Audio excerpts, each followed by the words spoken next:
J Drone here. What is going on, guys? And this is being taken from the Tello. Pretty darn smooth, right? We have a little bit of light and dark shifting. It's not horrible. I'm really not sure why it's doing that. It's really bright out, so it's not like that. It's like kind of partially bright and a little bit cloudy or whatnot. So that's definitely not the case. But we're just gonna give this a fly here. I got a nice flight time on the beach here, and as you can see, the light's kind of shifting. But as far as quality goes for 720p, this is pretty darn good here. And again, we're just gonna give this a really good fly. If you have this drone, if you're experiencing frame rate, you need to check out my fix for it. There's a procedure for you to actually go into the drone and connect to it versus just connecting to it, having Bluetooth on. That'll cause all types of issues. There is a proper way to connect to it. So you definitely want to go ahead and check that video out. Type in JDrone Tello fix, and you'll be able to catch that video, and you'll be able to see how to possibly fix your frame jump. Now, as far as this light and dark shifting goes, that's something we definitely got to fix too, because if we didn't have the light and dark jump here, we'd have some quality video. And as you can see, as I'm facing that direction, it wasn't doing it as much. So maybe the eye of this, because when we're facing this direction, it seems to do it a lot more. Maybe the eye of it is facing direct sun. I can't tell because the video quality itself too is a bit darker than it actually is. It's actually really bright outside, guys. So that's just something to take into consideration. We'll have to get to the bottom of that. We'll have to try to figure out what the deal is. But as you can see, this kid looks up, and that's another thing. You saw the kid look up. Nobody's really that distracted by me flying this drone around him, and I'm close to it. I'm close to this drone. You saw a little bit of frame skip right there, and that was about the only one. Nobody's batting an eye at this drone. So that's one thing Nintendo has for it. It's small, it's compact, the motors aren't really loud or anything, and you are able to get decent video quality off of this.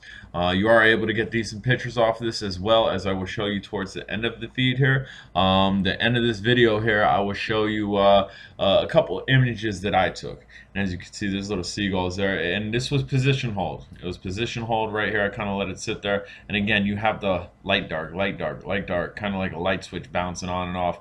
It has to have something to do with light, I would assume, but again, from my recollection, I remember this being pretty bam, scaring the seagulls a little bit. Didn't really try to do that. I wasn't trying to chase them or anything, but I guess I got a little bit too close, and they didn't like it. They don't mind the drone above their head. They don't mind it pretty close to themselves, but get too close and they bounce. And again, wasn't really trying to do that here. So this right here was actually my initial takeoff. I kind of segmented videos that way. It kind of fit my needs for the review for you guys. But as you see here, it's flying well, and I am dealing with a little bit of wind. The app did tell me that the positioning might not hold properly because of the wind, and it didn't do bad at all. I had one minor mishaps, and I believe it's actually coming up here, where I decided to fly over the ocean, and this has an optical flow sensor where it's constantly trying to keep its position by locking in on the ground, the optical flow sensor. And as I went over the water here, I guess it kind of grabbed on the white waves coming in, and as they went out, the drone went out, and it kind of scared me a little bit. But I guess the eye was doing its job properly, to the point where it was basically following the waves out and trying to hold its position, at least what it thought it was its position. And you're going to be able to see that right here, where it's actually going to go out a little bit further than I would have liked it to. And it's just literally following the waves and whatnot, and I was able to recover it. Fortunately, it didn't go in the water. I was very scared, and as you can see myself, we're jetting away from the water right now because I'm done with the water. I like my Tello. It was a birthday present from my wife to me, and we're going to kind of play it safe here. Flight time on this. Flight time, I think total video time that I have on here is about 6 minutes and change. I took a lot of pictures where I wasn't recording. I flew when I wasn't recording. Dude, this got a pretty good flight time. I don't know the exact flight time. I'm guessing around 10 to 11 minutes though.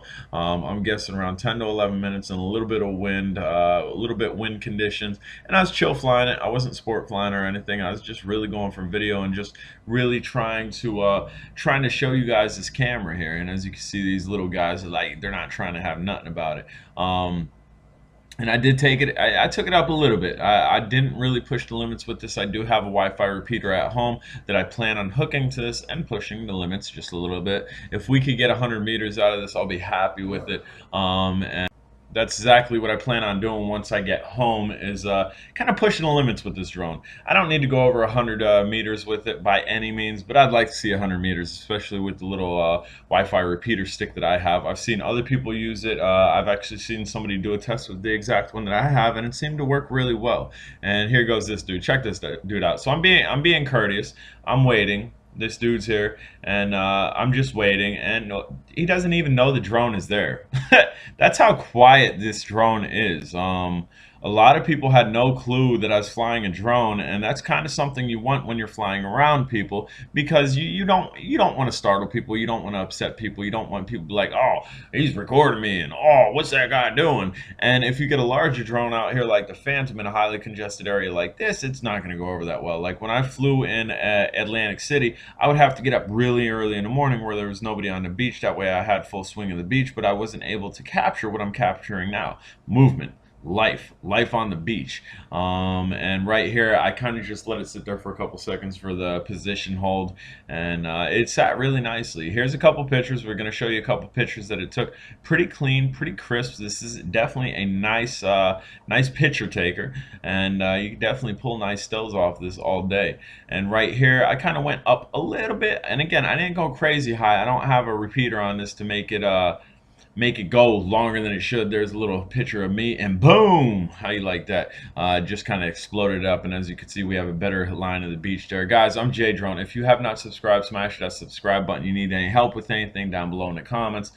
Check out Drone Days on Facebook. Best drone group on Facebook, plain point, period. Later.